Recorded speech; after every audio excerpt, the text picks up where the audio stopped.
Welcome back to Minis Me and the Great Outdoors.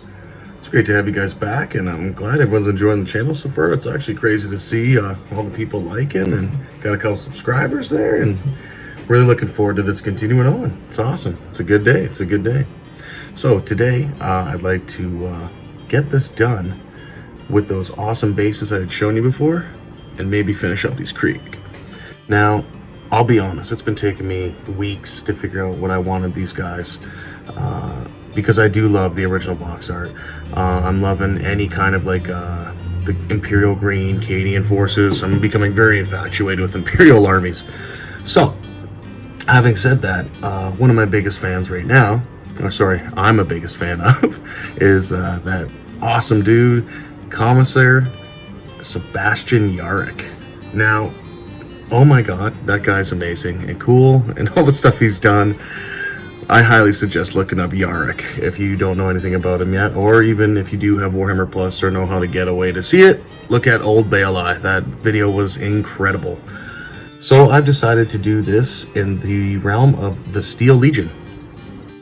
Now, the way I'm going to do this is by a video I had found. I believe it's Sonic Sledgehammer Studio. I will show the link if you keep an eye out. Let's do this. So what we're going to start with for our first color is Tzimisce Desert. We're just going to get his jacket all done up. I know people can spray this in Xandri dust to help add to a yellow in it. Those sprays are crazy expensive. I couldn't afford that stuff. But any kind of like mustard yellow spray would work really well. This is my wet palette of just literally a little container that I bought at a dollar store. Maybe Walmart. I think it's a Sistema. I don't know, something like that. Something that could seal airtight, right? Then I got my Reynolds wrapping paper on it, a sponge which I bought from I believe Home Hardware. I believe I watched Age of Squidmar's videos on how to make your own home wet palette. There's so many, like Midwinter Maze. 100 people will tell you how to do it. They're all correct in their own way because people like them different ways. This is the way I found it's the best for me until I finally get my hands on the Red Grass Games palette. So, like I said, Tzimisce Desert is what we're going to start with. I have mine pre-thinned a little bit, so yours may not be the same intensity and thickness. It is layered, so I would recommend a couple coats. But I guess we're just going to see how this applies. It's nice to get back to painting. I've been building so many Necromunda models lately, getting that all started up. Then I realized I was falling behind my Warcry, even though I had it all primed up. So that's what I think I'm going to be showing a little bit more next. Now, as like I said, this is a base. Sorry, it's a layer paint, so it is probably going to take a few little coats to paint, right? Make sure I stay in the camera. I'm not worried too much if I don't get this in the right areas, as I'll go over the other ones.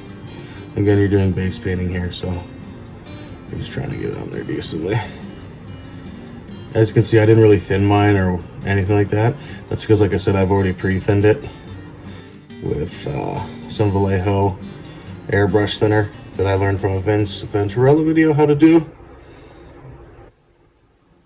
I'll try to get this all decent and quick.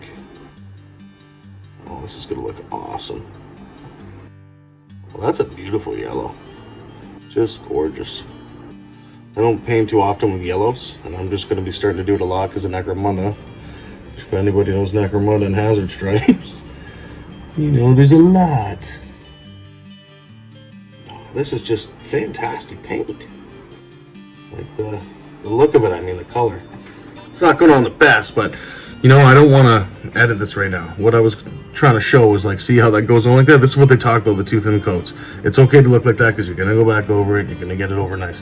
If you do it too much thick, you're going to get it all cloggy, and look at the details. You don't want to mess any of that up, right? Right.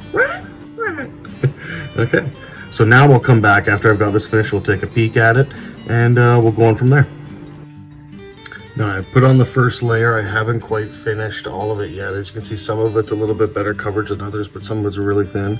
And this is why they talk about 2 thin coats, 3 thin coats, 4 to get that nice consistency sometimes. So yeah, we're going to get that until it's a nice, decent shade of Xandri dust. I'll come back and show you how that all looks finished. And we move on to the next step. Alrighty, so what we have here is the full Xandri or Tzimisce Desert, all covered right over there. Oh, looks like a little, oh, missed a spot. Oh, so that's funny. I'm sure it wouldn't really matter because of where the ag rack is going into, but It bugs me. So we're gonna get that little crevice in there. There we go, so it's just that part was in there. And if it's light, that's okay.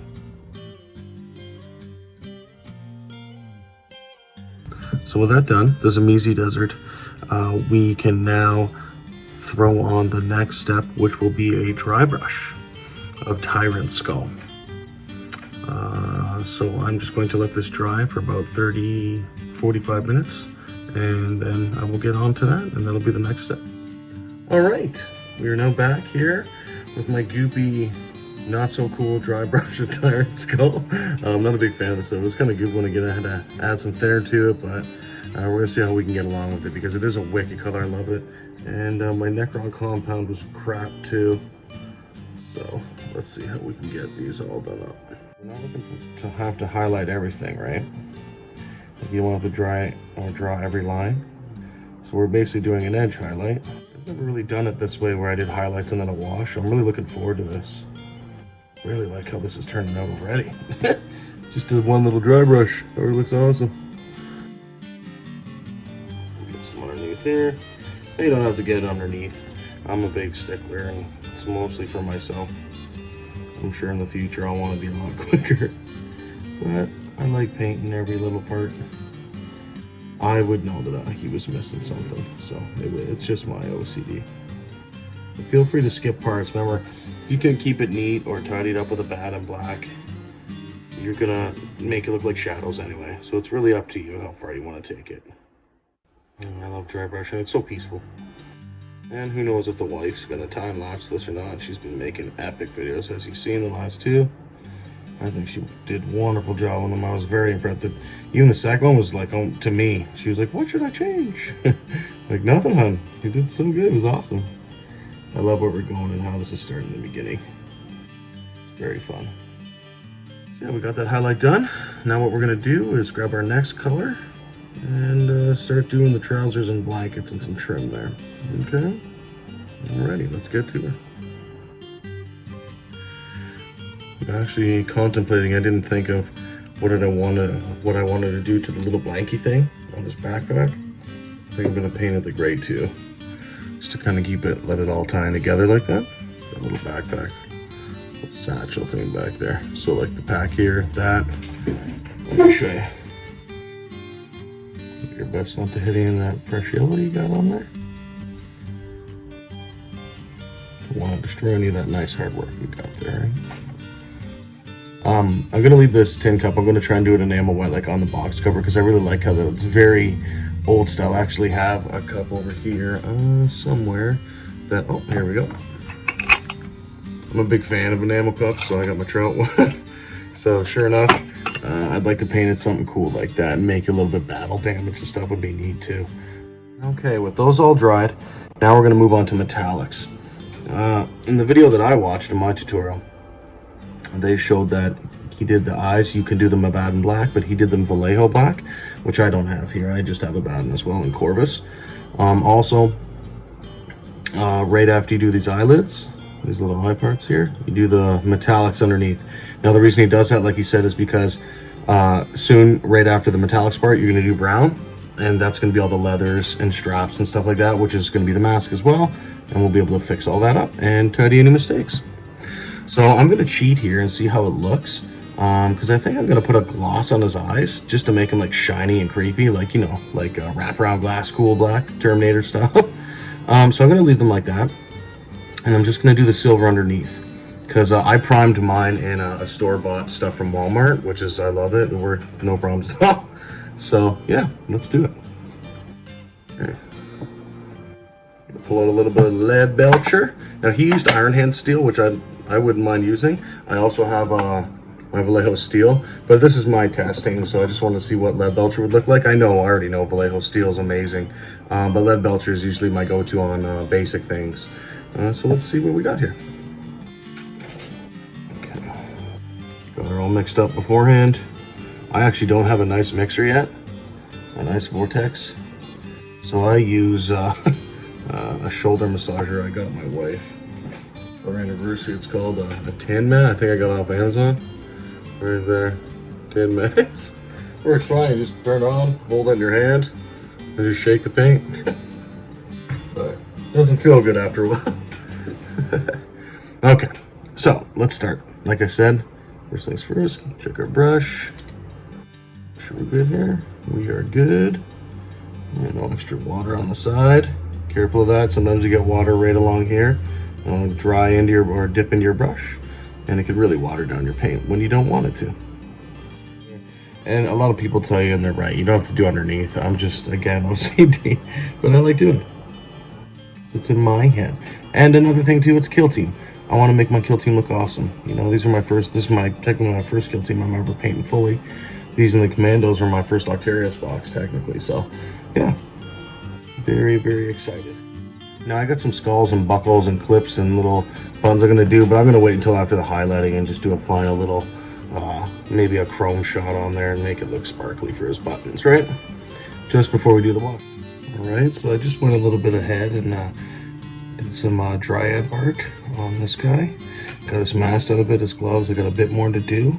So I'm just going to polish them up and get those ends, the bag and stuff like that, finish the straps, and come on back and show you what's going on there, okay? Now we've got all that brown done. We are going to rock up Eshin Gray. We're going to do the straps around his boots, and we're also going to do the hose.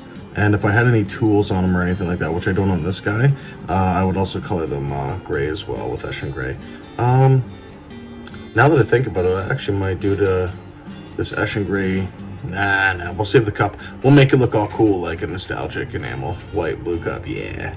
Okay, so we're gonna do the straps, we'll do the mask now, okay? Definitely, as it's a layer, we're gonna need a few coats, as is tradition. Now, I get very OCD thinking about it. I'm like, oh, should I start doing sub-assemblies more? And, I mean, I don't know. If I wanted to get what I had done, I'm not gonna have all the time in the world to do this, so I have to really pick and choose my battles now. And that's what I'm liking the skirmish stuff. It's really helping me focus on that kind of mentality of, you know, spend your time wisely, you know, just like fishing and hunting. Pick and choose. You only got so much time in life, so enjoy it. This is so nerve-wracking. I got the super shakes. And here I am bitching and complaining, and I watch people like MS Paints. If you don't watch that guy, oh my, his latest video made me, I was just howling. He's a great dude. Love that guy. I can only imagine the struggle with that guy. You can't give yourself imposter syndrome either. Especially miniature painting, you can see that happening very easily. Where you just don't think you can do, you're like, well, I'm not good enough. You know what, there is no good enough. You know, it's art. Art is just enjoying yourself and your life and how you depict things. You don't have to have anybody's comment on. Just sit there quiet as F. Oh, now I'm spelling words out as if the kids are around. You can feel them coming home. They went out to a big family gathering today. I hope they had a lot of good fun. I, on the other hand, have hobbled myself like a fool with a bad toe. So here I am, cragging it up. For all you awesome folks, which I love doing. This is so awesome. Okay. So as you see, I'm going to get that strap, we'll get the other strap, and then we'll come back and finish up, okay? Okay.